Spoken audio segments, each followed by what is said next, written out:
I'm not going back and forth with a man who thinks that they should be in my position. If you want to be in my position, get in my position. Do you believe that? Bluff City Media presents The Anthony Sain Show on YouTube at Bluff City Media. Stepping up to the microphone is your host, Anthony Sain. Acknowledge me.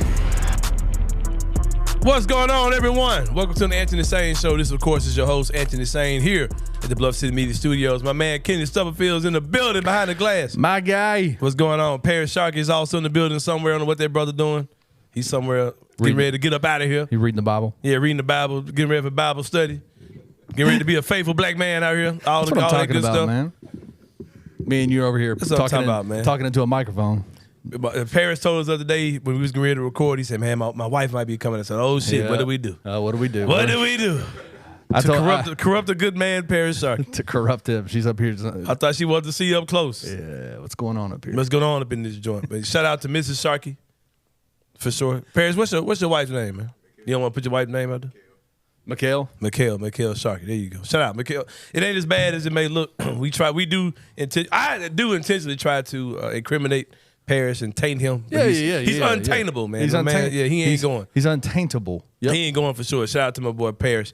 Also today, special guest will be from Asylum Media Group, two of my mentees in the Asylum Media Group organization I started to assist young up-and-coming journalists, content creators, media guys. Two of my guys who've also started working with Bluff City Media, doing things covering the Grizzlies and also the Memphis Hustle. My man, Michael Harrell, who does Memphis Hustle stuff, and also Evan Hayes, who does Grizzlies pregame previews for the Grizzlies over at Bluff City Media. Did you see Micah's Twitter today? Yeah, man. They was on his ass last night. That man went from woolly mammoth to... he glowed up on y'all ass out there. Glowing up on everybody, man. Yeah. Those two guys will be in studio very soon. But I'm going to talk about a couple things before we go to those guys. But since the last time we talked, Dillon Brooks will be in the building tonight in the FedEx Forum. I won't be there. Kenny Stubberfield, I will be watching on television. This is Gabe's weekend, so I won't be down at the FedEx Forum this Friday. We'll be at the house watching the game. I will be at FedEx Forum for the Ja Morant media availability. We'll talk about that later on. But I will talk about this Dillon Brooks thing from the beginning.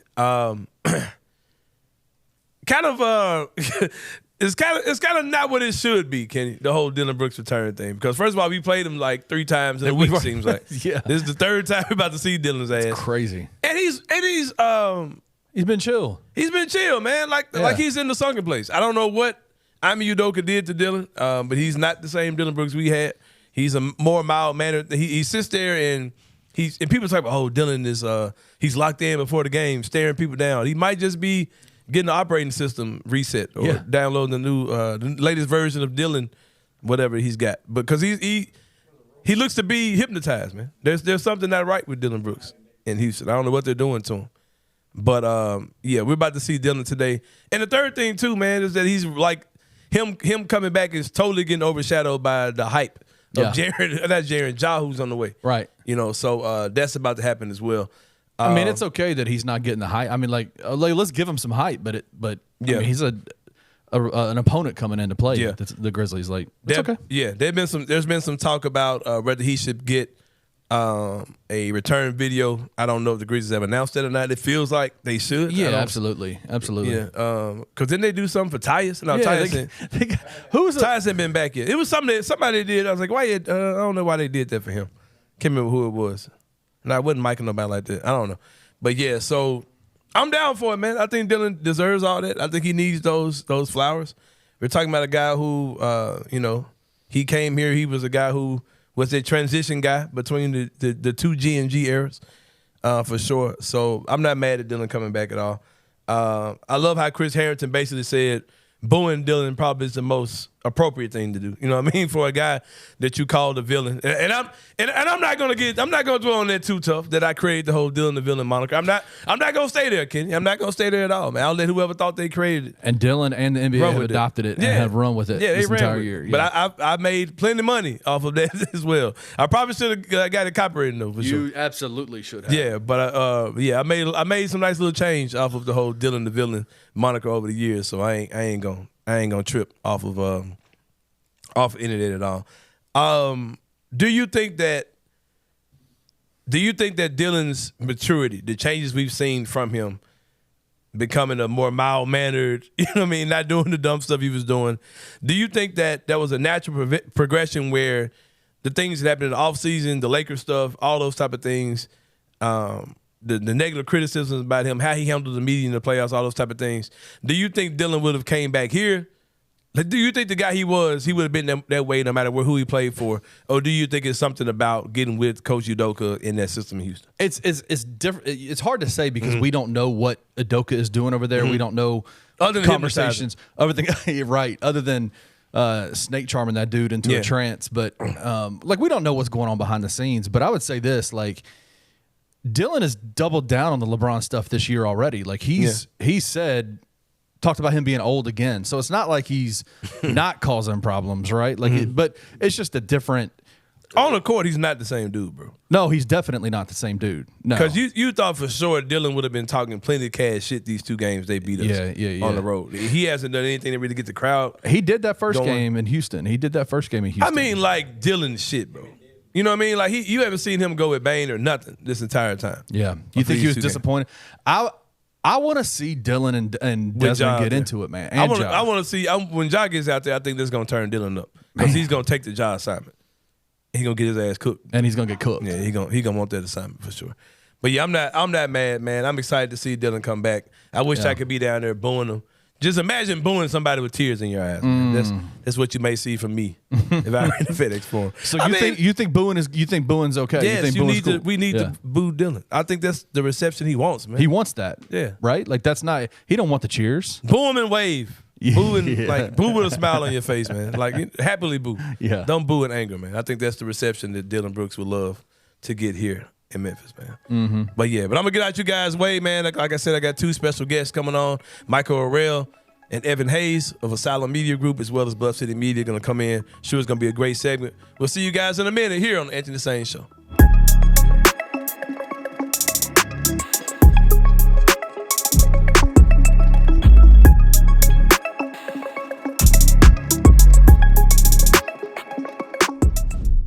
I'm going to preface everything I'm about to say with I feel horrible for Mike Norvell. I feel horrible for Jordan Travis.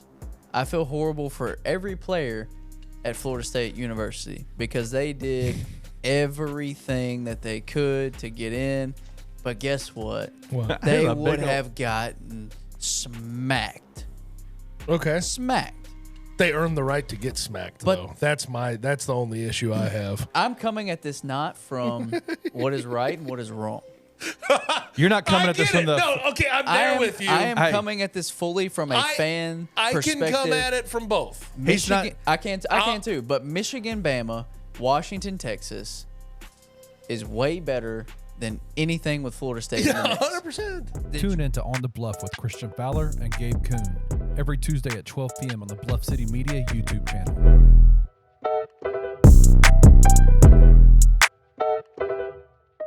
We've had a couple portal hits. It's that time of year, although it's not officially open. Doesn't open until Monday, a week from today. December 4th. Tevin Carter, backup QB, QB2, QB Deuce, the Deucer.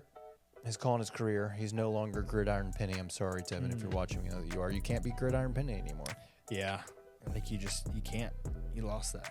Anytime Seth struggled somewhat, they were like, gotta put Tevin. Well, even if it wasn't necessarily him struggling, people were still asking for Tevin. Which is bananas to me. But special packages, people want almost all sorts of stuff. Overnight deliveries for Tevin. A lot of people may not see it this way because offensive line is not sexy. It's not sexy. Gabe, Sorry, Gabe. I'm sorry. You're it's not just sexy. not a sexy position. Gabe's people not are sexy. I've seen it. People are coming at Twitter and they're like, offensive line, it's easy to replace, easy to find those fellas. It's not a big deal. Losing Davion Carter is a big deal.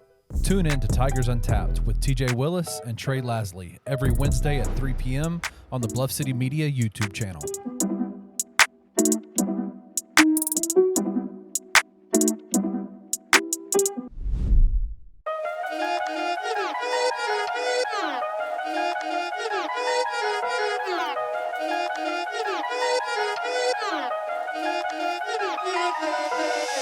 All right, y'all. Welcome back to the Anthony Sain Show for the Sit Down with Sain. I got two special guests, like I told you that I was coming.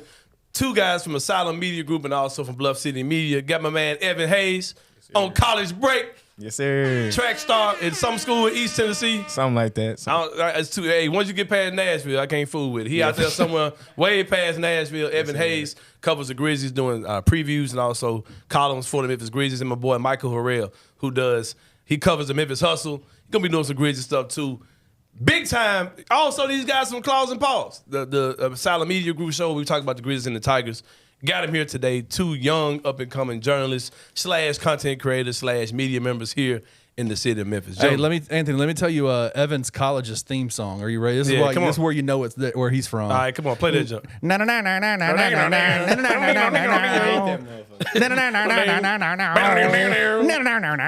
There you go. Rocky Top, Tennessee. Where is your school for? It's Johnson City, Tennessee. Yeah, they playing that jump on Rocky. They play Rocky Top on the jug, blowing the top of the jug. I've seen a washboard. I've seen all that type of shit. Yeah, you probably seen slaves if you just look hard enough. Slaves is crazy. Look hard enough. Slaves is crazy. Chill. Like, man, they got plenty of employees up here. Yeah, they got a lot of employees over here. A lot of these people. Oh, man, let me stop. Man, I thought he was a Get Out, scene from Get Out ninja.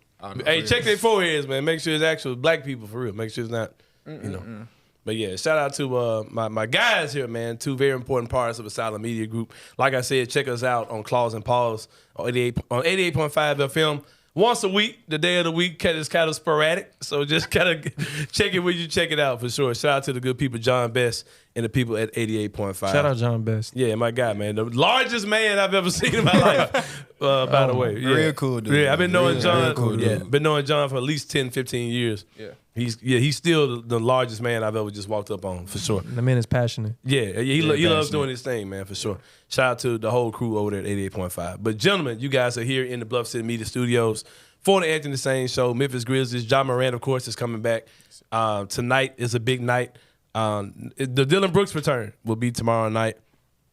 If you guys are watching the show, you know we record a day ahead, so it's tomorrow night today for you guys who are watching.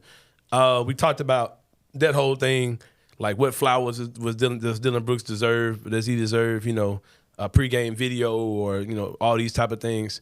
What are you guys' thoughts on that whole situation? Y'all need to give that man his damn video. Yeah, he got to give him his video. I agree. People can be mad all they want. Doing left. Bro, man was you saw what I said. The man was a second-round pick.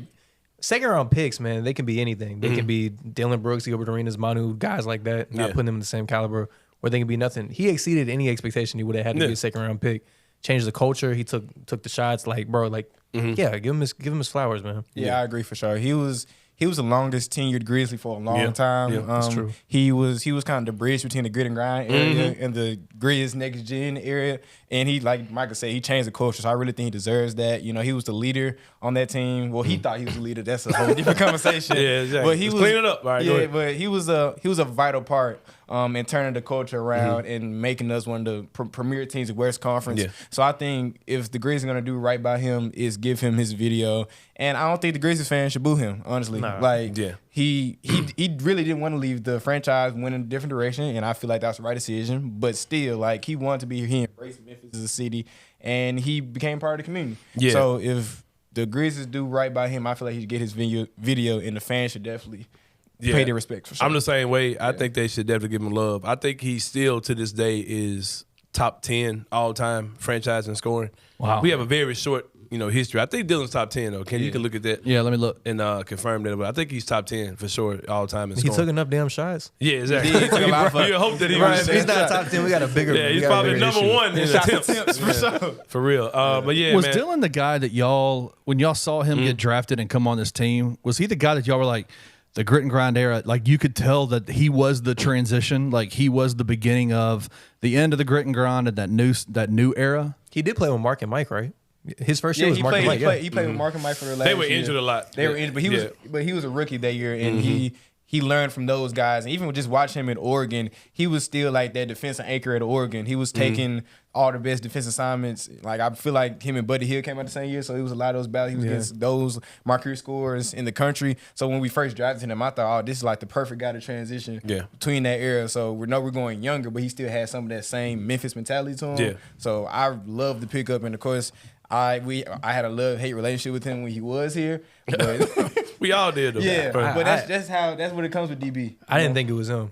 We had missed in the draft so many damn times. Yeah, I thought you really thought the second round pick was to be the one to pop off? Exactly. Like, bro, we were bombing every. Wade Baldwin was the same year, wasn't he? No, that was the year. It was the guy that like little Tim Duncan with bad skin. John Stokes. Out of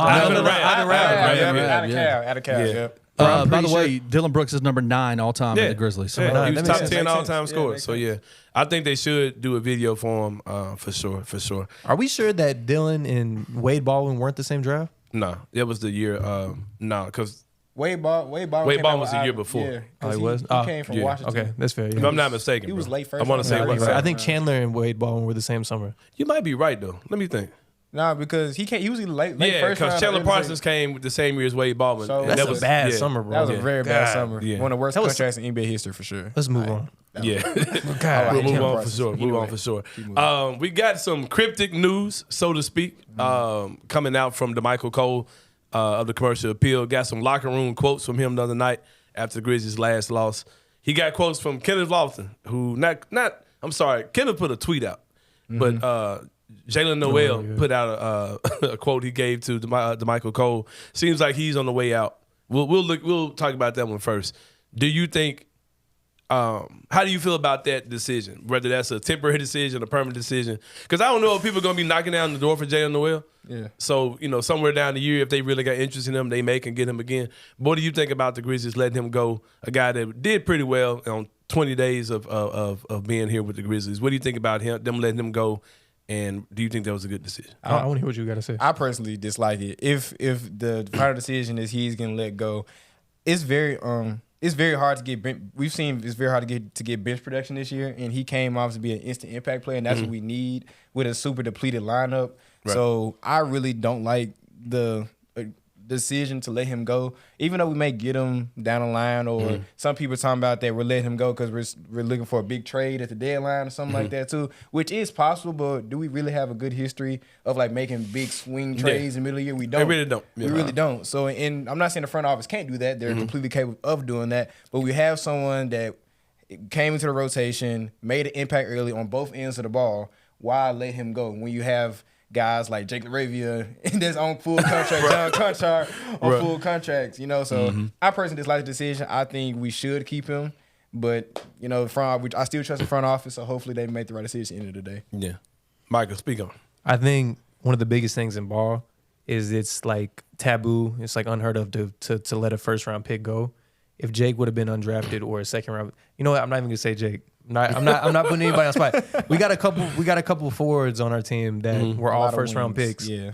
And if any of those guys weren't a first round pick, I think we would be way more. Or just had a movable contract. Yeah. That's what I'm saying. Like Jalen Noel, a disposable contract. There's not a lot of guys in the league who can adapt to any system. Noel, even though towards the end of the second 10-day contract, his shots weren't falling, he couldn't hit a damn three the whole time. Yeah, I don't think I saw him hit a three yet. Maybe like one or two. He might have hit that joint. He shot a good 20 in them joints. He hit one at halftime. That's about it. Right. But he had a natural feel for the game. Yeah. And even though he wasn't going to make those shots, he was good enough to make teams paranoid. Like, we can't just leave him wide open. Yeah. Had a natural feel for the game, just completely acclimated to the environment well. I think it's important to have guys like that, but you're going to do what you're going to do, and the guy who's on a 10-day contract is always the easiest one to go. It really sucks because of the type of contracts we had. You had guys like you got a lot of guys on this team right now who really can't play, right? But you got they got contracts where it'd be even if you do a stretch provision, you would have that dead money on your books, for years. Because ain't nobody picking up none of those dudes if they go on the waivers. It'd just be dead money. Yeah. Like, cause I think we extended Junior. I know we extended, Jake Larry still his rookie contract. I know Jitty, we extended Jitty. So that's at least like 2 or 3 more years. That's just dead money off the books. And you just don't want that for a franchise. We're already a small market team. And if we want to attract big free agents, that's the opposite of what you want to do. Yeah. So it's unfortunate that that's kind of how the front office set it up, because I bet the front office didn't think every single one of those guys was gonna miss. You know, hindsight's 2020. Obviously, I know people were really high on Jitty that 2021 year and 2022 year. They were very high on him, but he has wavered off to the way in. But yeah, I really wish the front office should keep him. If they can find him, bring him back, I'm fine. But you know, we'll have to see what happens. I'm gonna come back to something you said about Jitty, because that 21-22 season. Let's go ahead and jump into that now. Yeah, and I'm gonna come back to Kenneth Lofton. Yeah. You look at that 21-22 season. I was thinking about this today. I was like, man, this Grizzlies front office was like, Zach Kleiman was like executive of the year. On fire. He was making all these good decisions. Yep. You take John Morant, which was no brainer. Nobody's gonna give him credit for taking him at 2. Then the next year you come back. I mean, you also took Brandon Clark, that same draft. We forget about that. Yeah. Traded Baisley for him. Right, a guy who also was a guy. Baisley's not even in the league. Yeah, you know I mean? That's a power move. Right. Yeah. So you get Clark, a guy who was all rookie first team, if I'm not mistaken, along with Ja. He was. And then you come back behind that, you get Desmond Bane. In a trade also. Right. You get Desmond Bane.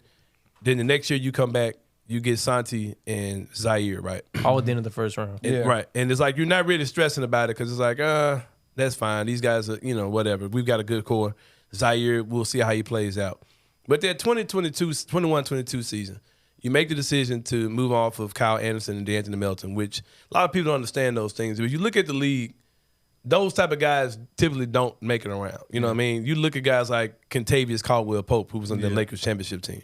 They didn't bring him back. He was a key part of their team. You kind of move those guys around the edges. You kind of you rotate those guys in and out around your stars. So there's no big deal. You can't afford to just pay those guys the type of money they would get. You always just try to bring in younger guys. If we expected John Conchar, if you looked at his numbers the year before, he was shooting the hell out of the ball from 3. That was him not being the guy that they thought he could have been was a big part of why that letting go of DeAnthony Melton didn't work. Mm-hmm.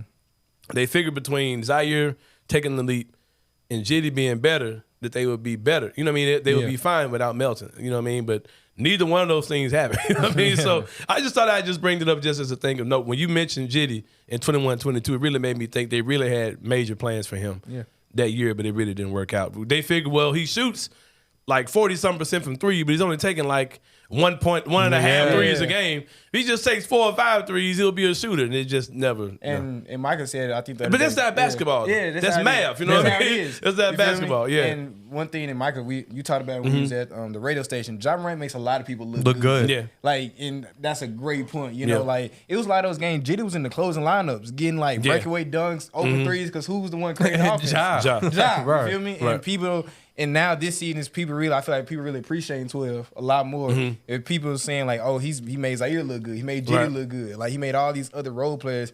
DeAnthony Melton, I won't say I don't want that he didn't make look good because he's still playing good for Philly. Right. Kyle Anderson, he's kind of wishy-washy in Minnesota. Kyle looked like ass. I ain't want to say it, but good God. Yeah, go ahead, bro. Like I'm picking up what Michael said. Like that's probably what the front office was thinking a little bit, because we didn't expect Ja to be in the situation he is now. So that's probably what went into a little bit more. You can't really hold that against the front office, but now since we're in that position, they have to make the right decision. How much do you think?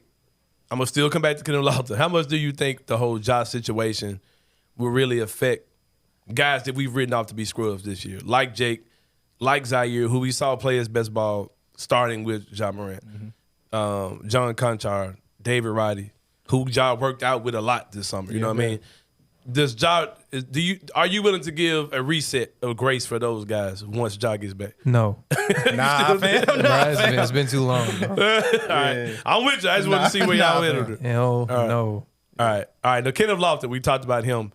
I've been talking about this whole thing about how do you make room for guys this whole time, and people say, well, you can make a 2-for-1 trade or 1-for-0. I agree with that, but I said it's going to be extra hard to do that because teams typically don't make moves as fast, and they're not going to do anything to try to help the Grizzlies keep Jalen Noel. You know what I mean? So it's like, dude, we ain't rushing. I'm not. Well, call us in January, call us in February, whatever, when it comes down to a trade. So I kind of figured it'd be kind of hard to do some of these things we were talking about doing to trim the roster, or even to keep Junior Lofton on the team. It looks pretty imminent that Junior's gone. I heard some guys talking on the radio about, would you lose sleep over any of these guys not being on the team? I think Junior is the only guy that has that sentimental value. I will feel away if he's not here. It's not even the basketball. I think for him thing, it's man. more culture. Yeah, it's like he felt like he was supposed to be here. Yeah, I agree with that. You know what I mean? So so what are you guys' thoughts on Kenneth Lofton? What it feels like to be inevitable, or you might be the guys who say I don't think we need to keep Bismack. I mean, it's kind of hard to say that looking at what Tillman's been. The guy got a DNP the other night. So where are you at as far as that whole situation? Like, do you keep Bismack, and how would you feel about ultimately moving off of Kenny Lofton? I mean, the thing is, like, with Kenny, like, he's amazing in his own facet, like what he does. Kenny's a good scorer. He's a good culture guy. Like, he's fun. Like, he's a glue guy. He's a glue guy, but it's like, it's having fun versus getting production. Because he'll score all day, but he's going to get his ass torched on the other end. Like, every time, like, he's a cone on defense. Which people are like, oh, the G League, he was rookie of the year, all this stuff. But it's like, man, look who you're playing in the G League. Yeah. Jake LaRavia looks like damn, like 95 Jordan in the G League. Like, bro, so it's like, but when he gets to the league, he doesn't look as good. And, I believe it's also a system of opportunity. I feel like Jenkins definitely could have given him more, even garbage time minutes. Something about that feels personal to me. I'm going to get that out of here. Like, Jenkins not playing him in certain opportunities, like, bro. Now we had 0 bigs, man. I was okay, bro. Why we ain't playing Junior? And then his dad was even like, come on, bro. Like, it didn't make any sense. Bismack, think about Bismack. He's been in a lot of different systems with different teams. Is a more controlled player, I feel like, even though he can get in foul trouble, isn't as much of a scoring threat. He's a better all-around asset, and he has experience that he can bring. Like, even in his interviews, some of the stuff he said about the franchise. So I feel like in terms of just having a veteran presence in the locker room as somebody who's been in more situations, Kenneth hadn't had really any touch of NBA ball. All he he's scored 40-something one game, but like it was last game of the season last year. OKC. Yeah, that's what I'm saying. But like Kenny has not had a lot of NBA opportunities, so he's not going to provide as much to the locker room.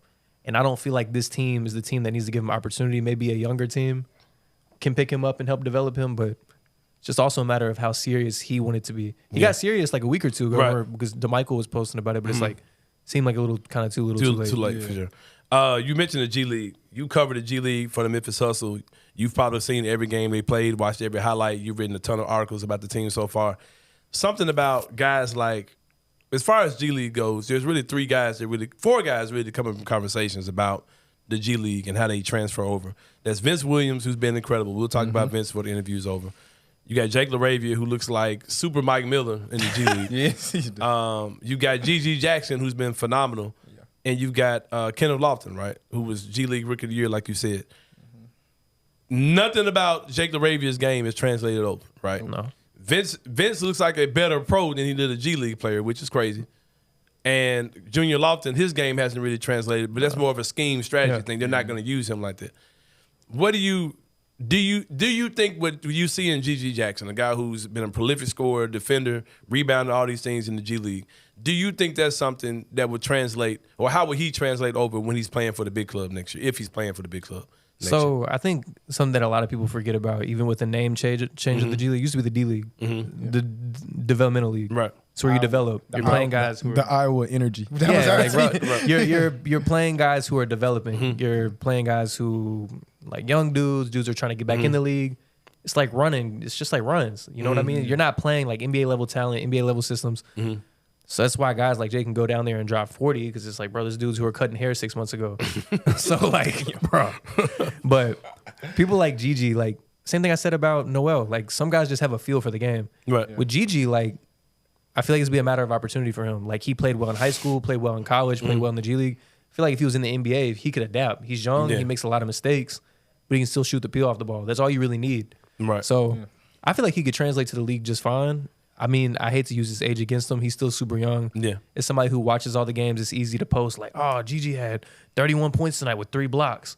But then you look at his efficiency on the court, and he's a negative. Because he gets lost on defense. He forgets assignments. Not taking any credit. Gigi's an amazing player. Yeah. I know he'll do amazing at the league level. Yeah. It's just not yet. But somebody like Jake going into year 2.5, almost 3, you're still torching the G League and you look terrible in game. Right. So like, but then Vince, like you said, like Vince looked like, okay. He looked like a role player in the G League. Yeah. He looked like a pro, but he didn't look like he was like murdering dudes. But the thing is, when you're looking at guys that come from the G League, you're like, we need somebody who can score. We need somebody who can dribble. We need somebody who can run the ball. You're not looking for like a Tony Allen buried in the G League because all these dudes are just hustling, trying to play. But Vince at a league level, he wants it. I feel like he wants it more than all those guys. Yeah, for sure. Yeah, you had some? Yeah, like I agree. Like I feel like some things that people really get lost when it comes to analyzing players are just intangibles. I feel like G.G. Jackson just naturally was just a good basketball player. Yeah, I agree. Watch him in high school, college, and now the G League. He plays the exact same way. That when you see guys that have played the same exact way from the time they was in high school to the league, that shows they just have like a natural talent and feel for the game you just can't teach. You know, so once he finally does, and I feel like the front office will keep him because that's one of the, we need a 6'7" guy that can fill it up from the outside. Yeah. When you have someone like that, and I feel like when the team does bring him up next year, he's gonna be an immediate impact player. Yes, he's young. I think he's the youngest player they got drafted this year. Like, I think I'm Youngest player in the league. You know, like youngest player in the league. He's youngest in the league. And it is a learning curve with that. But when you have someone like that that has shown flashes of just like being an impact player, I don't see why not you would bring him up and why he shouldn't be an impact player coming up. So, Mike, again, you've seen every second of G.G. Jackson. I think I heard you say something that sounds like he's fine where he is. Like he doesn't need to come up yet. Is that what you're saying? This season is a rare exception. I'm going to take your word for it. it. No, this season is a rare exception. Now, if we were the Grizzlies team we've been the past 2 or 3 years, yeah, he needs to stay in the G League. But my thing is, like I was saying, like, bro, if we're getting our ass whooped every game, our rotations are bad. Guys who have been on this team done deep playoff runs with us are getting DMPs. Let him get a feel at the league level. Like if he's who's he gonna be worse than? That's what I'm saying. Like if he's kicking ass in the G League, let's see if he can do it in the pros. Like let him get his feet wet in the pros. Yeah, you can't take a guy out of college right now and throw him in the game and expect him to know what to do. That's something a different ball game. Yeah, something I definitely thought about for sure. We talked about Vince Williams, who's been extremely good, especially sign on the this defensive man. end. Please sign him. Guarantee this man. Give this man his money. Please pay this dude. Please. Yeah, I was gonna ask y'all the question. Y'all go ahead, get your shit off. Guarantee this man. Like I don't understand. Like the reason Vince Williams, I think he's been in South Haven for 2 years, right? Yeah. Vince Williams has. I don't know. Yeah. Yeah, and I don't really now watching him play because I admit I didn't watch all the Hustle games, but the games that I did catch, I didn't see why he wasn't playing then because you can't trade a guy that can be a 3-and-D guy. You just can't trade him in guy that like Michael said wants to play. A lot of dudes when they get to the league like they be cool and have to like turn it on and turn it off. Vince Williams is picking up Luka Doncic 48 feet. I mean 94 feet, 48 minutes of the game. Yeah, you know, and those things you can't trade. You feel me? So I really don't see why they haven't paid him, and they should pay him because outside of like Dez and Tripp and maybe Derrick Rose, he's really been the most consistent player. Yeah. Like outside of those three, like who else can you depend? Look at his numbers. Yeah, like who else can give you 8 to 15 points and give you great and clamp Luka like when assigned. Like he's taking on when Marcus Smart went down, who took those assignments? Vince Williams actually gave him the opportunity. So now when Marcus comes back, now you have someone that you don't got to. Marcus don't have to tire himself out the whole game guarding the LeBrons, the Lukas, the Jamal Murray. You got someone that can feed himself off of. Now you have two guys in the line that can play defense and also give some on the offense end. Like you was talking about how you overrate Tony Allen a little bit. Yeah. You have, I'm not saying Vince Williams, Tony Allen defensively, but the reason why TA didn't work sometimes in those playoff series because he was an offensive liability on the court. Yeah. Like we could go out, teams could play zone against us because they know TA wasn't a factor on offense end. Now Vince can knock down shots. Especially. Like now you have two Marcus who can lock down and Vince that can play defense and knock down shots outside. Yeah. All that's gonna do is just take us to the next level which the team is trying to go. How much do you think having Marcus Smart on the sidelines now, literally on the sidelines? Coach Smart. Man became a coach. Coach Smart. Been an assistant coach for the last last month or so for sure. Makes a difference. How much do you think that helps guys like Vince Williams though? I mean, I think it helps a lot. Yeah. Like I feel like Marcus has seen pretty much everything that has to be in the league, and especially when it comes to like a guy like Vince Williams who's taking that defensive assignment. What's Marcus doing the whole time? He's in Vince Williams' ear the whole game, talking about how to shade guys, how to cover. And that's somebody here to listen to. Exactly, and that's someone that's we can speak for everyone. People can tell us what to do just naturally as people. We don't gonna listen to people that we feel like know what they're talking about. Right. I got a question. Tell Jessica say something all day, but tell Jessica didn't hoop in the league. Here's my question too. If Dillon Brooks was still on the sideline, Dillon Brooks pulled Vince over and had him about the jersey. He's like, you need to go out here. You need to do this. Vince Williams would be like, man, get your weird ass. The weird ass off. But one thing I want to add real quick about Vince before we move on is what sticks out to me, what I love most about Vince is just he reminds me of X. Like I remember I went to a Warriors game. I won courtside seats. And I was sitting right next to the bench. He was sitting like damn near where Evan is to me. And just watching him just dressed out, not even in warm-ups, just street clothes, and just glued to the game the whole time. Yeah. Like he was a fan. The whole time, And even like a month ago, everybody, media, Twitter, like everybody's like, we got Roddy, we got Jake, we got Z. Which one of these guys is gonna pop? Vince wasn't complaining. Like Vince would go down to the G League, one play. Yeah. The man's just grateful to play. When he would get on the floor, he would make the most of it. Like, and not to throw Kenny under the bus, but when Kenny wasn't getting minutes, it was like, man, I'm not. You can look at Vince was like, man, I'm ready to play. I'm ready to play. Exactly. Like, y'all can make me sit to sit on the bench that long in street clothes and not get your opportunity and to be slept on, everybody sleeping on you, and then still just have a positive attitude. It's hard to find somebody like that in the league. Yeah, for sure. A lot of humility. Next Wednesday, I got Demetrius Jamel Morant. 12 on the way. It's gonna lace up the out here. gonna lace up the Ja ones. We got a couple Ja ones in the building. I need me some, bro. Got a couple Ja ones. Y'all got somebody got to hook me up with some because I need me some, bro. These folks got me looking. I got the better get on dunks stock on. it. Like, Yeah. I'm tripping. Yeah. But anyway. But with that being Man got on the said, Jake ones. oh yeah, get the Jake sideline. Woods is crazy. The Jake sideline joints. Street clothes You joints. got the AR-15s. He has had those on a couple times too. Yeah. You got the AR-15s Yeah, on. hey man, it's an AR-15.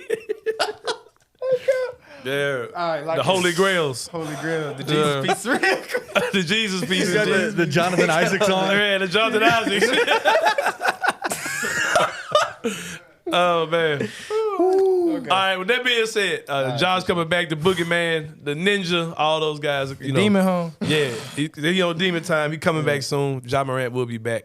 How does that overall? We talked about this earlier. Can Ja help guys who suck and that's who was dope? For the guys who don't suck, Jaren Jackson Jr. 2 straight 40-point games. Desmond Bane went off for damn near 50 the other night. How does he mesh in with those guys once he comes back? What does that look like when Ja gets back?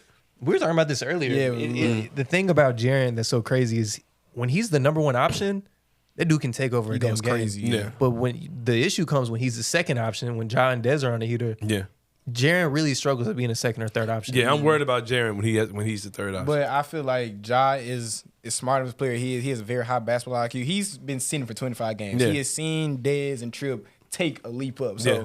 of course, I don't know Ja personally, but I feel like he's gonna know. Okay, I'm gonna come and do my thing, but I still gotta let these boys. Yeah, cook. I think he needs to let them roll. Like honestly, I feel like from maybe like I don't be surprised if you see from like the first 5 to 10 games, Ja still gonna be Ja, but He be deferring to them. he gonna be deferring to them a little bit. Still let them get their shine because now we have 3 bona fide all-stars on our team, and not a lot of teams in the league have that right now. Yeah. So I feel like when Ja comes back, he's gonna be a point guard. He's gonna be him and get to the rack, but he's also gonna let Dez and Tripp still play at the all-star level. And once they all maybe around like January, February, all mesh together, then you really get to see what them 3 can do together. You know what I feel like it boils down to? What? Coaching. Yeah, it's gonna come down to coaching. Yeah. Finding somebody who can utilize all 3 of them. During last year when Ja got suspended, if people remember, you can look it up. Jaren was on a tear. He was. Those 8 games or whatever that Ja Yeah. was out, Jaren was tearing it up when Ja came back. Not saying Ja was affected the chemistry, but But he went down. Jaren falling to that third, he doesn't know how to operate as well. Yeah. He'll still give you 14, 16, 18 points, but Jaren on his own, that man is on a heater. It's just sometimes like because the last 5 games I just did an article on it. He's averaging 33.4 points a game these last 5 games. No, it was after the 4-point game he had against Dallas. He had 5 fouls. He was in foul trouble. I feel like that really clicked. That really locked him in. Yeah. Like you see when Jaren is a main out, he's dialing from the jump. Even in warm-ups, he's moving different. Like he just seems locked in from the jump. He's like, I gotta be the guy.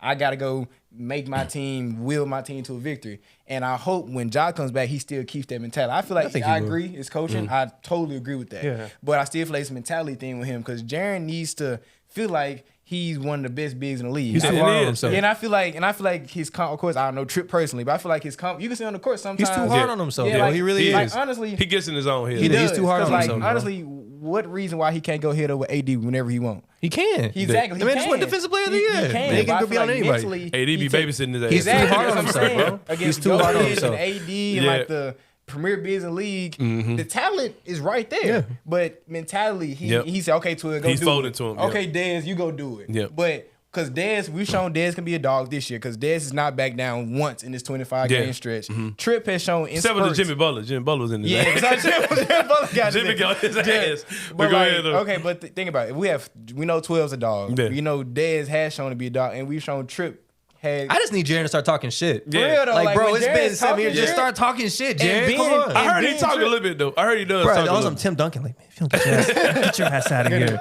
Man, like, get your ass out of here, man. Like, I'm like, bro, when Tripp is dialed in from the tip, not it's a lot over. of guys in the Yeah. league can Can't stop nobody him. get in bro, with if him. I was blocking shots like Jaren every damn play, yeah. I mean, get that shit out of here. I guess I say, oh, just give me the ball. I get to throw it again. I Got get it. that bitch. Right. Man, All Right. that stuff, bro. Yeah, man, block for this shot. sure. Like, get that shit out of here. Yeah, man. Whisper to her. Sorry. No, like real. I saw a clip. It was the year against the Timberwolves, and we made all them comebacks. It Yeah. was one clip when Ja blocked. Bro, I he know said, "Get that shit out." He was talking mad. It was Malik Beasley. Yeah, we need Trip on that same energy. But y'all gonna have to turn all these boys back up because the swag is gone. We're not Right, the even coolest team. the clip I saw him taking pictures before the Houston game, Yeah, John with the camera, they were swagging out. Yeah. Like, bro, Yeah, like, man. It's definitely gonna turn up when Ja comes back for sure, man. They were playing Young Boy too. I haven't heard it's Young Boy in 25 games. They showed Ja taking pictures in practice. All you hear is Young Boy in the background. Yeah, had to knock the dust off all this old music, man. Real though. Yeah, had to find them old CDs and put them just back. Right, blow them off. Folks on the cassettes. And at the end of the day, I really this is just me talk. I've hated that since 12 has the suspension, the league or like the city has tried to dumb down Memphis. Like in the arena, like the swag in the arena is dead now. Yeah. Like they ain't playing. It's coming back. It's coming back. It's coming back. It's bro. coming back. Like I'm glad it's coming back, but I don't like that it happened in the first place. Like just because our leader is gone, don't mean that the vibe of the Memphis and the vibe of the Grizzlies. Folks trying to make us the Collierville Grizzlies. Like that's what made us the talking shit, the pregame dances, all that's the diving on the floor. Like the energy has been lacking this whole 25 game stretch. Right. And hopefully, and I know it will when 12 comes back, that energy will turn right back up. The shit talking, the music, all that, and you'll see this team do what it's supposed to do. Yeah, for sure. Yeah. Well, we talked about some of the bummy young players, the future of the Grizzlies looking bleak, but the future of Bluff City Media and Asylum Media Group is not. We got these two guys here. Had an excellent interview, really fun with these guys. My guy Evan Hayes, Michael Harrell, Bluff City Media, Asylum Media Group. We got Jack Harlow in the building and everything. Get out of here. Come on, Kenny. We got Jack Harlow. I ain't gonna lie to you. My girl did say, "This is like Jack Harlow." You did that shit on purpose, Kenny. We got Alfred Sengun. We got Jack Harlow is not chopped like this. We got Alfred Sengun. We got Matthew Hurt. Jack Harlow, Alfred Sengun, Matthew Hurt. Sengun. Man, I'm at it, man. Everybody. Oh man. Oh, but Tyler Johnson in the building. What do they do? Yeah. Tyler Johnson. No. Tyler Hero little brother. Tyler Hero? No, Tyler Hero little brother. No, you see his little brother with the bow cut? Tyler Hero has a brother? Yes, yeah. Look, who has a bow cut? You better go to break. All right, bro. You better go to break, man. Y'all, we appreciate my guys coming through, man. These guys are future for real, though, man. Doing hard work for Bluff City Media. Check out their work on the website. Check them out on Claws and Paws. Check them out. We got some more things coming for the Silent Media Group with these two guys for sure, man. Come check out everything they're doing. My guy Evan Hayes, Michael Harrell, check them out. About to go to break. When we come back, it's a 3-pointer here on Anthony Sain Show. See you guys in a minute. Yes, sir. Show the chain.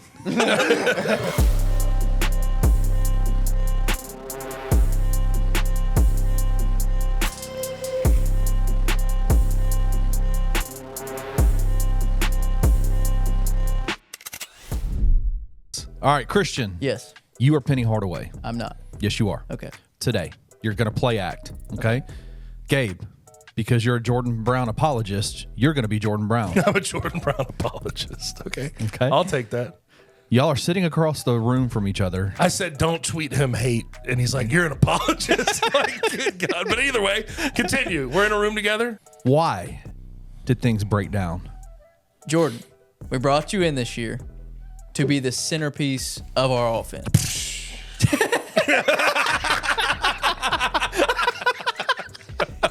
You came in out of shape. Let's call it what it is. Call a spade a spade. We play fast. Told you this when we were recruiting you. We play fast. One of the fastest paces in the country. You have to be able to get up and down the floor. You have failed at that. Oh, well, I'm leaving. So it's fine. Cool. Tune in to On the Bluff with Christian Fowler and Gabe Kuhn every Tuesday at 12 p.m. on the Bluff City Media YouTube channel.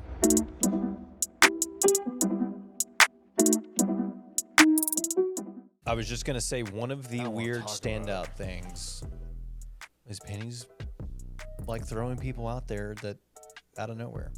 He is damned to run a 15-man line, a whole team out there. I don't understand. I mean, it's wild. Some of the people that he throws in certain situations that just like haven't been seeing any time recently, and then all of a sudden, come Arkansas game, Carl's out there out of nowhere.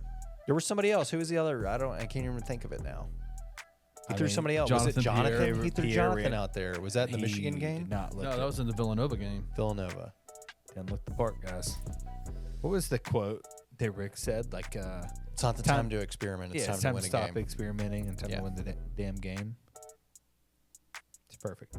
Tune in to Tigers Untapped with TJ Willis and Trey Lasley every Wednesday at 3 p.m. on the Bluff City Media YouTube channel.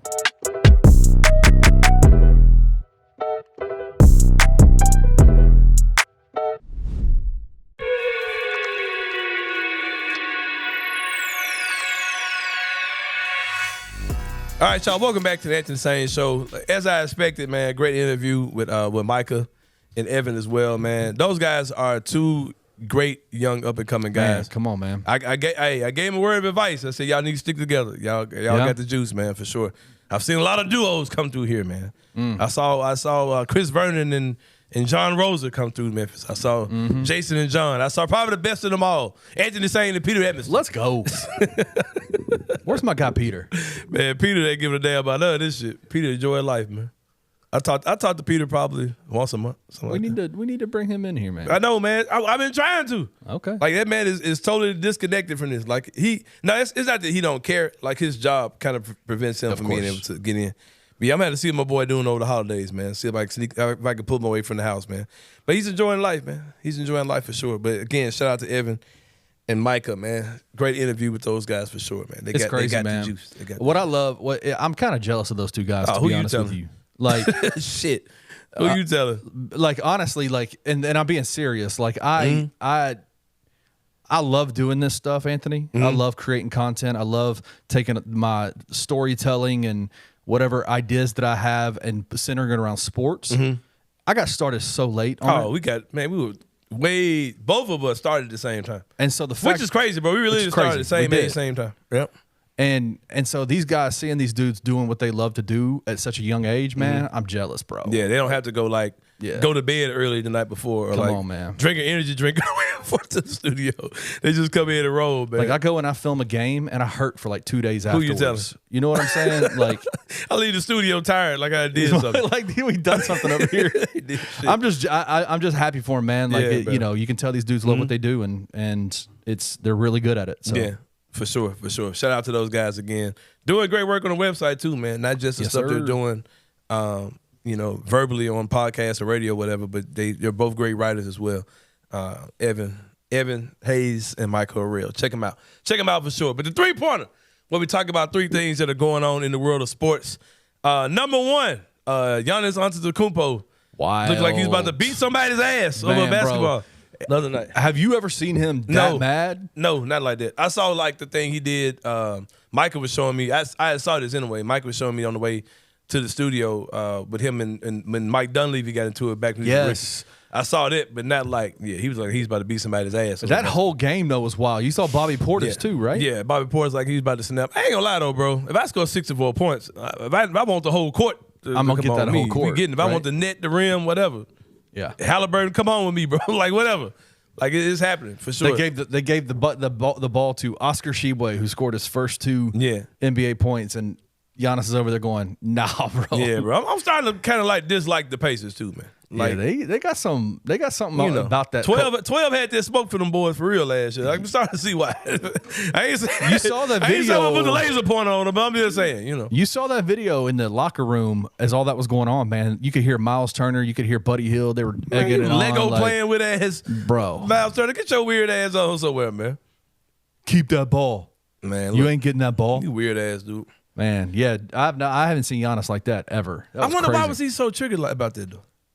I mean, he snapped. He had 64 freaking points. Oh yeah, but he had 1 point for every NCAA tournament team. So why not? But I'm just saying though, he just really was going off though. But why would they even play that type of game with him? I'm talking about the Pacers now. Why not? Huh? Why not? I'm saying why if he went off, he's at home. Like how y'all gonna take the ball? You were the petty machete, king of the petty machete. Talking about me? Yes. You wouldn't do the same thing if you were Indiana? If I was at home, yeah, I would. But if I'm on the road, bro, you mess around and get your ass whipped. Like, why would I play around like with the game, bro? Then why do you think what happened below the deck at the FedEx Forum happened? These guys don't care, man. Yeah, it's some weird dudes, man. They some weirdos. Hey, but you know what though? I have this theory that. Well, I don't know if I need to say this or not. I got this theory that Taylor Jenkins is a madman in real life, right? Like that he's crazy. Like he's like You ever seen Lotso Bear? Yeah. From Toy Story 3? Yeah. I've always said I think Taylor Jenkins is kind of like that. Like, I think he has this image of like this guy who's this one guy, but behind closed doors, he's a madman. I think every high-level coach probably is that way. Got some Lotso. Yeah. But I said that to say, man, I think Giannis is not the dude we see being like, shy and humble and coy. And yeah. I think he's humble. Sing a happy birthday to staff members. I think he might be a nutcase. Yeah, a little bit. You don't snap like that. Yeah, man, that dude went off, bro. You don't snap like that and be a normal human being. Like that was wild. Yeah. And speaking of snapping like that and being a normal human being, Draymond Green, Segway King, baby. Yeah, that's me, man. Shout out. I got to get Evan. I got to get Evan. We got to and get Mike their segues. So them get their segues up, man. Yeah. They almost there, man, for sure. But I lost myself in my segue. Draymond Green, my guy.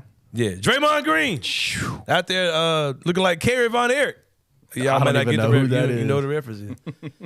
He was a wrestler that used to do a cyclone punch thing. Anyway, bro, shout out to the people who know who Kerry Von Erich is. But anyway, I hate to laugh about stuff, but you ever been in a situation where people kind of put you in a situation where you can't laugh about shit you want to laugh about, or you can't call certain stuff bullshit? All the time. The stuff that we could joke about 15 years ago, we can't joke about it now. All right? the time. And that's probably a good thing that we can't joke about some of that stuff. Yeah. But it's almost unfair that you can throw the mental health thing out there and then it's like, all right, now I can't really speak on this. You know what I mean? My brother called me.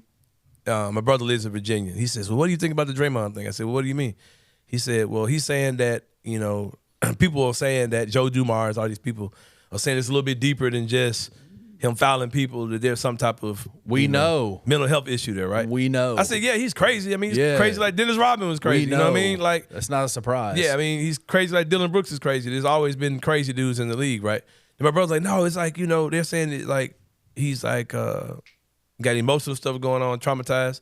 I was like, okay, but he's a black man in America. I mean, so what are we saying? I mean, like I was going that whole thing with him. But I will say this on the whole thing. I've had this conversation with Micah and just other people because a lot of people's reaction is they compare it to Ja Morant. And it's like, all right, so let's, you got Ja was suspended for 25. Draymond got 5 last time. He's a repeat offender. He should be handled the same way.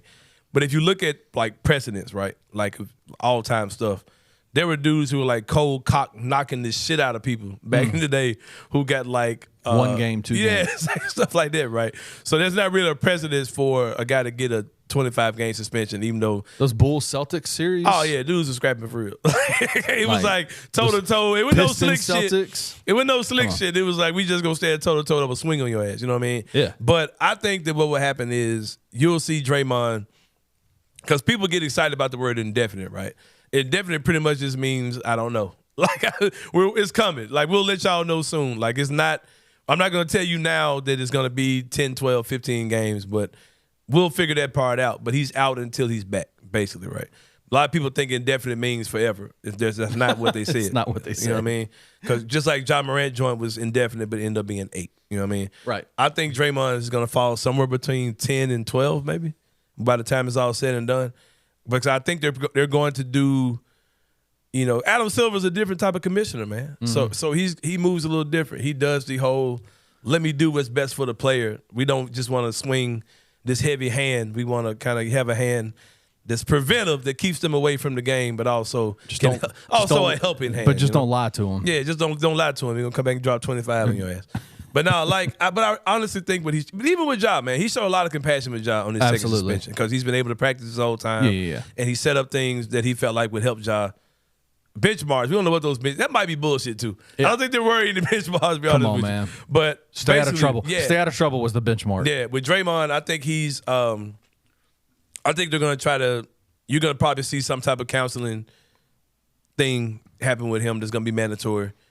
You're gonna see him still being able to be around the team, and I think that the time off is gonna be the time it takes for him to get through this therapy counseling thing. Mm-hmm. So it's probably gonna be 2 weeks.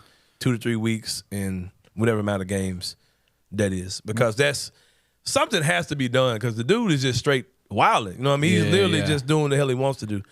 And it's not like the stuff that Dennis Rodman was doing when he was doing the crazy stuff. Like he's out there because like this ain't even like when Ron Artest hit was it James Harden? James right? Harden with James the Harden Thunder, with yeah. the elbow. That was nasty. That you was know what I mean? nasty. But that wasn't like a constant thing with him. You know what I mean? So It kind of with the malice and the how many years? Oh yeah, after? yeah. That was after that though. That was after, Yeah. right? But that was like he had gotten into it with Kobe. Yeah. Before that, he had done a bunch of stuff. Yeah, Ron Artest was wild as hell. Yeah. But he wouldn't. Even that didn't seem like it was wild. I don't know. Maybe I need to go back and look at some of that stuff because it might have been just as wild. The stuff that Ron Artest was doing, aka Meta World Peace. I think. Were you gloat? Let me ask you this: Were you? I saw a lot of folks kind of gloating over what Draymond did. Were you that guy, or how did you? About the indefinite when that came out? Well, that and like, I think again, like one of the things that we've discussed numerous times on the show is the comparisons to Ja on everything, right? Yeah, like on everything. A little bit too much for me. And so folks were kind of gloating over the fact that he did. Not maybe gloating's not the right word, but he's losing me. Like that he's lost his mind, like kind of gloating over the fact that he's lost it, that he's clearly snapped. Right? Because they were saying like, oh yeah, the Warriors' demise is here now. Yeah, because, like that. I wasn't feeling that. I don't know. What were you? No, because I hate to say that I don't buy that he's got a mental problem that's doing it because he's clearly messed up in the head. Yeah. But I think he's more in control of what he's doing than what.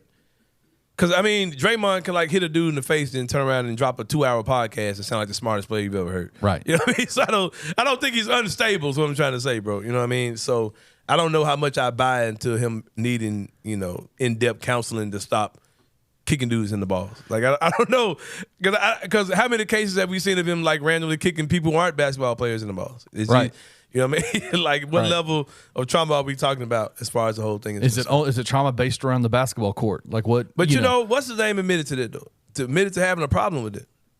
Former Grizzly Grayson Allen. He said he had to go through therapy and things because he said just certain what's the word? Insecurities he had would flare up on the basketball court. He said like when he was younger and he would have people booing him. When he was playing for Duke and people booed him and stuff, he just said it did something to him.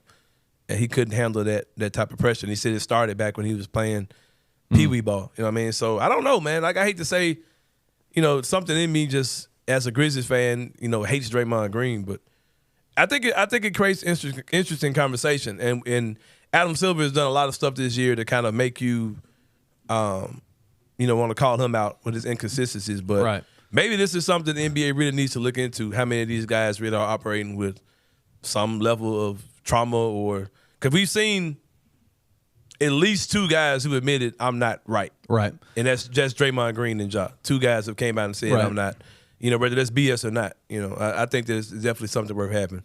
I think the conversation that I am interested in having is the enabler side of it. Mm-hmm. Like that's the thing that I think drives me the most crazy is a lot of folks when they are exhibiting those whatever traumas, the mental health issues, whatever, if they are helping, if they are causing positive things to happen for your organization or whatever, there's a lot of enabling that happens with that. And I think like as much as obviously Draymond did a terrible thing, hitting Yusuf Nurkic, but to me the most annoying part of it was Steve Kerr afterwards. Like, I didn't see it. I don't know what happened. I don't know what's going on. Yeah, he's got to stop. Because those guys, that franchise has become, in their own mind, the gatekeepers of what's the code and what's normal in the NBA. Like, the way they trash talk is weird. The way that they discuss how other people interact with them is strange. And they always bring up the fact that they have 4 rings. And Steve Kerr will come up there, and I agree with some of the things that he says about some of the things that are going on in society. But then as soon as something within his program happens, we can't. Yeah, he turns into the person he criticizes. Yeah, the most. I don't know. And that stuff is more detrimental, I think, for some of these guys that need to actually get some help than it is anything else because enablers allow those things to continue to happen. Yeah, and it's definitely a lot of that type of stuff going on for sure. I don't even know if you meant for that to get that serious. Oh, you good? I really didn't, but it was a pretty good conversation. All about basically making excuses for Draymond. Yeah. But it's good stuff, though, man, for sure. I want to see how this whole thing plays out because I do think it's an interesting conversation. It's a lot of guys these guys have been put in power and given authority at a very young age, man. You know what I mean? So They've Lots of always it. been allowed to kind of do what they want. But a lot of these guys, you don't know what they're dealing with in real life. But It's true. Yeah, it turns into slapping the shit out of dudes sometimes on the court. If It's a nasty hit too, yeah, man. baby, slap the shit out of that dude. But yeah, yeah. Number 2. Number 3, Ja Morant. By the time you guys see this, you probably will start seeing quotes out about Ja Morant's media availability with the local media. I will be in attendance. I'm expecting to see every and anybody who has media credentials in the city of Memphis will be at this event. I'm also expecting several national people to be there. Tim McMahon might be there. You think he's gonna be there? Oh, Tim McMahon 100% gonna be there, and I'm gonna give him a few nasty looks, my own self when I get there for sure. What a bitch that Tim McMahon is. Yes. Yeah, so he'll be in the building. I'm sure he'll get his shit off. I'm sure Ja knows who he is as well. But yeah, man, What are you expecting to hear? Dumbass questions from Memphis media is probably. If I'm gonna play Negro Damas here. I'm gonna speak into the future. You're gonna hear dumbass, insensitive questions from Memphis media members.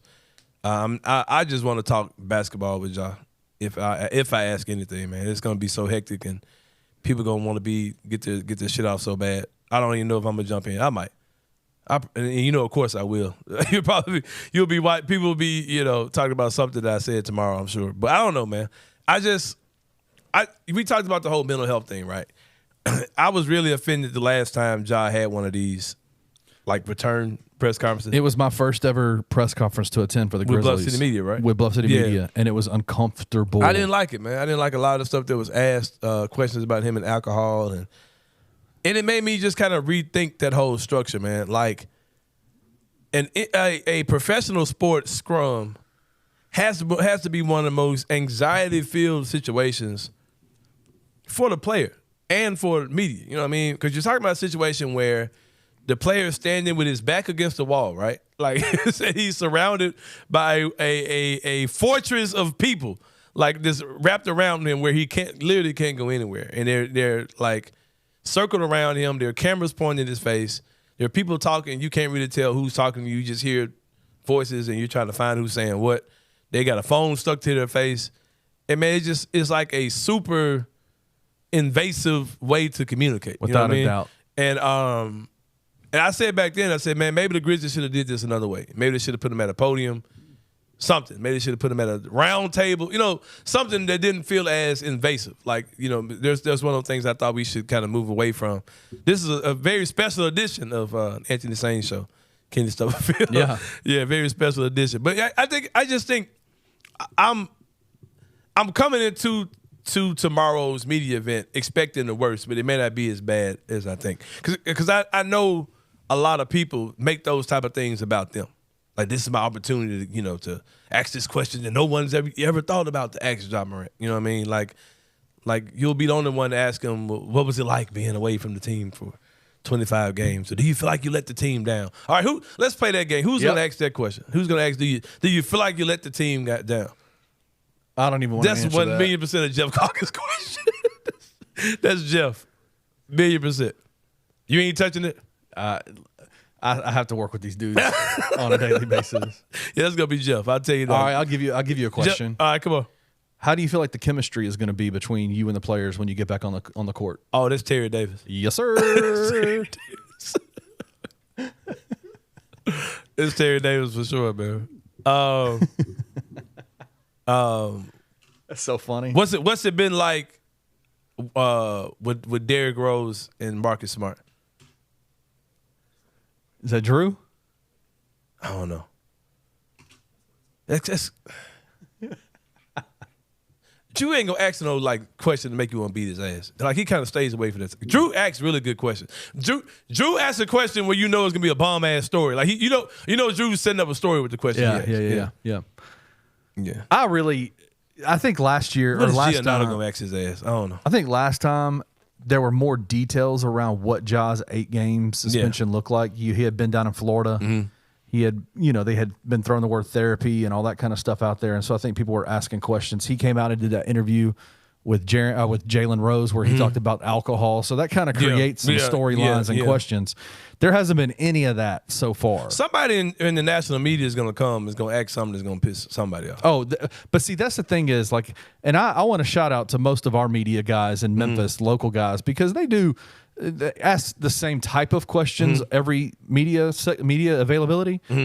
But most of the bad questions that were asked last time came from the national media market, that were the national media members that were there. For real? There was one lady that was there that I was like, how dare you? Yeah. You know who I'm talking about. I can't remember her name. I remember that. But I was like, how dare you ask that question? Like, yeah, well, I think I know what you're talking about. I don't want to be wrong. But don't say it out loud. Yeah. Yeah. But no, I would suspect that most of the storylines coming back from local media will be positive for the Grizzlies. You know what I'm going to ask y'all? What's that? I'm going to say, y'all, you going to bust that dude Halliburton ass, right? Let's go. That's what I want to know, bro. Let's go. I don't care about how you spent your 25, man. Hey, we making the playoffs or what, bro? What? Ask him, how hard was it seeing Jalen Brunson and Tyler Halliburton represent the USA in FIBA? These scrubs. Did you feel like, bro, let me go win that gold? Hey, I asked him, man, would you wear Anthony Edwards' ugly ass shoe? How you feel about the AR-15s, the Jonathan Isaac, the faithful ones? The faithful ones. The chosen ones. The chosen ones. No, it'll be interesting, though. I'm a little nervous, bro. I ain't gonna lie. Here's the thing, man. We care a bit too much, I think, sometimes. Yeah. Right? Like, we care a little bit too much.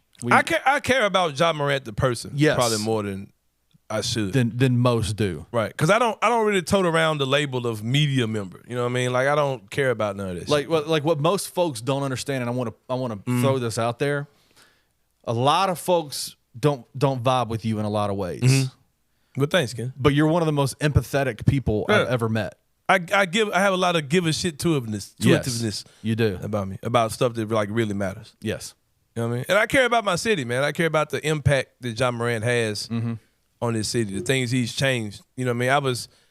I live on Peabody, and when I drive to go out, there's I don't know what this sign is. I think it's like a bicycle lane sign or something. Right. But it's just got simple Ja. Somebody spray painted Ja, just the word Ja on the sign. Like, I ain't never seen no Mike Conley shit. Like, you know what I mean? I ain't never seen nobody put Zebo nowhere. I mean, Ja has an effect on the city, man. And I understand the importance of that. So, I let the man do his thing. I pull for him to be successful, man. Absolutely. I'm looking forward to the comeback story, man. I think it's gonna be a fun rest of the season. I'm not gonna predict whether we make the playoffs, play in, or whatever, but I know this next 57 is going to be a lot more fun than this past 25 for sure when Ja gets back, and that's what I'm excited about. Does it not kind of feel like the city there's a kind of an anticipatory feel in the city right now? And I've kind of got a bone to pick with that too, man. I'll just be honest with you. Like, I think the city should have supported what we are more with Ja being out. Like, and I'm the person who's been super critical of the whole city's team thing with the Tigers, like, football program, basketball program, and the Tigers got a big game this weekend. We'll see what the crowd is like. And I'm not saying the crowd has been bad at Grizzlies games, but the stories about how easy it's been to get tickets and people selling their tickets and Anthony Edwards coming in. Yeah, like, no, man, that's not who we are, man. Like, we've supported. The Grizzlies didn't start when Ja got here. We supported Taurus Kinsey, bro. Yeah, we supported a lot of stuff. That kind of let me down that we've got kind of spoiled when it comes down to Ja. And I get it. I'm not saying I don't understand like why that happens, but I didn't think it would be that way. And I know that they're losing, but it's been weird. It's been weird. And that's coming from somebody who was an adult when this team got here. No, and I've seen, those teams that were rubbish with Tony Massenberg and, Hakeem Warwick. Yeah, I remember how bad those teams were. Terrible. I remember when Elliot Perry signed a 10-day. Right. You know what I mean? Right. So, I remember those days, man. So it's like, it kind of sucks that people are kind of, we've been this dependent on Ja as a city. But, I'm glad to have him back, man. And I'll try to handle him with as much respect as I can when I deal with them. And I'm sure some people, their penises get hard off of asking disrespectful questions to people. So those people will be in the building as well. They will be. I'm gonna let them do their thing though. Y'all got it, big dog. I'm not gonna be on that type of shit. Ask away. I'm not gonna do nothing to try to antagonize that man for sure. Cause that's 12, man. We need him. We need him back on the court, man. Need him with his mind right. Man had a rough week. He been in the damn courtroom playing. I don't know. Did you get any insight into his where he's going to be at hooping after seeing the court hearing stuff, man? The passing and the checking up and all that kind of stuff. Exactly. Yeah, I'm glad they do. Man, put on a full clinic in there, man. Yeah, I'm glad. Exactly. I'm glad he don't have to worry about that. I'm glad the referee's just going to handle the ball. Just handle the ball. You don't need to check. For sure. You don't need to check nothing, man, for sure. But yeah, man, about to take a break. When we come back, man, we're going to wrap this thing up inside the Sain Brain. See you guys in a minute.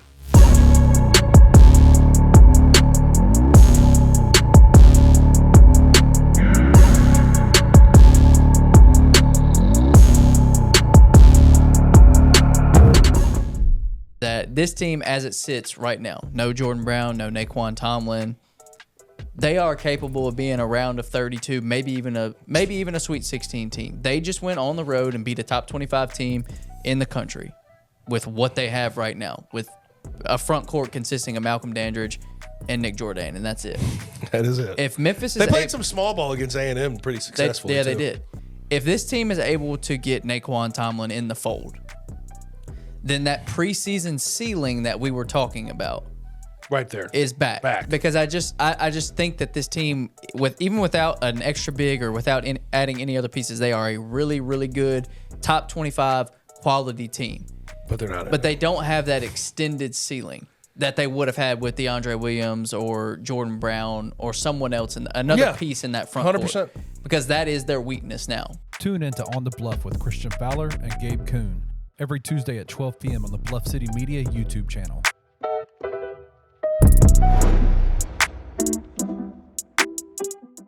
Do you think if you spot an NBA team 30 points, they would still come back and win? Against who? A college team. A good college team. Yes. 30 points. You think they can come back and... What if I said 40 points? What is the breaking point? What are you saying? That the NBA team is down 30 points? Yeah, they're basically negative 40 at the start of the game. Negative 30, negative 40. I don't know, TJ. This what team? Who's on it? We're talking like the national championship team, like UConn last year versus... No, let's say... let's just use Villanova because that's who we played. Versus the Pistons. You think they come back and win that? I mean, we went on a 24-0 run. They were letting you make that run. What did you saying? 30 point? Yeah. 30-0 to start the game. Villanova. Yeah. I think the Pistons can probably win. You think so? Yeah. It's a lot of points. I know it's a lot. I don't know. It was just a dumb conversation. It's also an NBA team. Tune in to Tigers Untapped with TJ Willis and Trey Lasley every Wednesday at 3 p.m. on the Bluff City Media YouTube channel.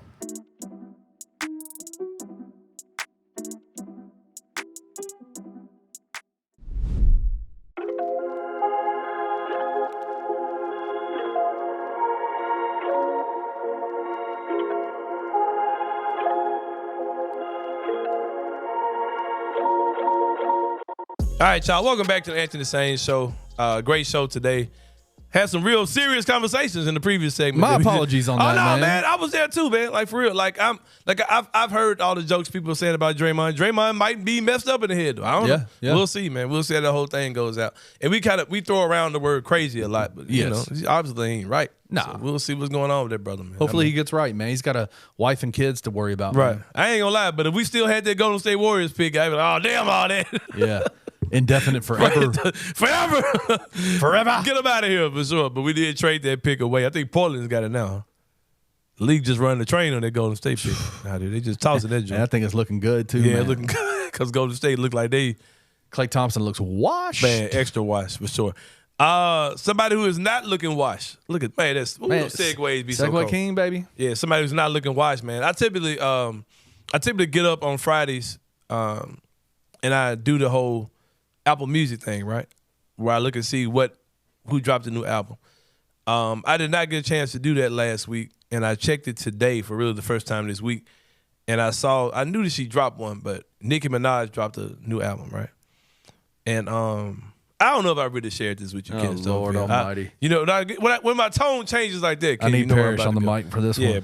Yeah, you might have slide Parrish. Parrish might be able to. Is Parrish still here? He is. Yeah, he may be able to join in with me on this. Parrish, you good, brother? Yeah, what's going on? All right, man. I'm listening to Nicki Minaj's album, right? I like the album. Good stuff, right? And so in my mind, man, it's Nicki Minaj has, like, everybody knows Nicki's super fine, right? Like, Nicki's fine. Yes. But it's just something about the way that she talks, how her voice kind of like goes back and forth, a lot of those different voices. Mm-hmm. The baby voice. Does something to me, man. Like few other women have ever done before. And it made me think, like I talked about how Ashanti is my number one, like, celebrity music of all time. Ashanti, easily, right? But then, like, I started thinking about where is Nicki Minaj in that thing? Way up there. And then where is she also in just hip hop, right? Because Nicki been around for a long time, bro. She has. Because I kind of gauge music based on where was I, like, in relationship to when we worked with the kids, Kenny. Right. Like, I kind of put music in either before that era or after that era, right? Yeah. But when I started working with teenagers, right? Right. And Nicki was, like, out back then when we first started working with teenagers. Yeah. And she's still Nicki, you know what I mean? And just talking strictly looks, Kenny, just overall looks and sex appeal. Rank them. I got Nicki number one. Ooh. Tell about hip hop or Yes, hip hop. You want to hear my whole list? Can we call Ashanti? Ashanti's no, not hip hop. Not hip hop. She's not hip hop. She's not currently making music. Oh, okay. So currently making music hip hop. Right. Oh, you talking about current? I got Nicki number one. I used to like Trina back in the day. Now let's keep it current. Current. Yep. I mean, it's Nicki and Meg. Meg, yeah. All right, let's do one at a time. But both of y'all got Nicki, Meg? Nicki, Meg. Yeah. All right, who else? Let's do a top three. I really don't pay attention to all these, like, who are these other people? Yeah, neither do I, but, like, maybe Doja? I like Doja a little bit. Okay. Number one, Nicki. Number two, thick Doja Cat. Not current Doja Cat. But she's still making music, but the thickness is kind of gone. I like Doja. Doja fine as hell, and she weird as hell. She's a weirdo. I like it. My daughter loves Doja. I like it. I like Doja Cat. I like when she dressed up as a cat. My wife and my daughter, they listen to Doja before volleyball games. Oh yeah, Doja CD was bumping too. That last joint went hard for sure. So yeah. So you got Nicki, Doja, and who? Nicki, Doja. I gotta go 5. I ain't gonna lie. Okay. Cardi probably number 3. Cardi bad fool. Pregnant, like post babies. Cardi B fine as hell. All right. 3. Meg probably number 4. Mm-hmm. And then new girl number 5. Newer girl. Lotto. Yeah. That's my list, man. I like it. Come on, Paris, give me yours, man. 5. Now I ain't gonna include the scissors of the world, cause I'm gonna leave the R&B girls where they at, cause scissors bad. I ain't gonna lie, I don't think I can even name 5, but Nicki, your number 1 though? Yeah, she's still number 1. I just wanna make sure I wasn't tripping, bro. Meg probably number 2. I put Meg above Cardi. Okay. Me too. Where is Stick Doja Cat on your list? She below. I put Lotto 4 and Doja Cat 5. The thick version. What about Ice? Ice Spice? Yeah. That girl look too much like Drake kid. She does. Some of these girls are too young, man. It's weird for me, man. Like some of them are too young for me to be talking about. Ice Spice doesn't look like she washes well. The areas that need to be paid attention to. Dang. That's all I got. But yeah, man, that's the type of stuff you get from, inside the same brain, On a Thursday night. On a Thursday night, when the glaucoma is glaucomaing. Man, shout out to, speaking of that, I hate giving free promo, but if they want to do some real promo, we can do that too. Shout out to the Art Bar, man, inside Crosstown Concourse. You know what I'm talking about? Nope. Never been there. Can your ass. Anyway, they got a drink that's like Delta 9 infused. Oh. I drank that mud like it was a Kool-Aid. I woke up, it was today. This was Tuesday I went out. I knew you hadn't called me in a couple of days. Yeah, man, I was bad. I was gone. You were up in the moon with the baboons. And the hot air balloon. Hot air balloons. On a lagoon. On a lagoon. Yeah, man. It was, shout out to that drink. It's called the something. I don't know what it's called. But yeah, shout out to the art bar inside the Crosstown. I mean, I get check that out. Yeah, I don't know if I got 2 days like that though. Yeah, man, I'm talking about I was messed up. I got a little bit too on that level. But yeah. Inside the Same Brain, man, that's it. Shout out to Michael Harrell, Evan Hayes, Bluff City Media, Asylum Media Group. Another good show, Kenny. Paris, appreciate you, my brother. But what we doing next week, man? Because I'm telling you something black folks do not do. Let's work around the holidays. We will call in on your ass. So what we doing, man? Paris is gonna be on the ocean beach somewhere. Man. I would not be here. I'm gonna be out with Miss Sharky for sure. Out there with the Sharks. Drinking an art bar. Catch Josh's first game on the cruise ship. Something. At the bar. But yeah, man, we about to slide about this joint. Hey, I'm gonna let you know. We might not do no show next week. I don't know. Hey, listen. Brothers love calling in. We will save our PTO till the end of the year. Exactly. For sure. For sure, man. All right, y'all. For everybody, the whole crew, man. We'll see y'all next time, and we out. Thank you for listening to the Anthony Sain Show. If you enjoyed this episode, leave a rating and a review wherever you download your podcasts. Also, like and subscribe to Bluff City Media's YouTube page. For comprehensive coverage of Memphis sports, head over to www.bluffcitymedia.co and find out how you can become an insider. We will see you back here next week.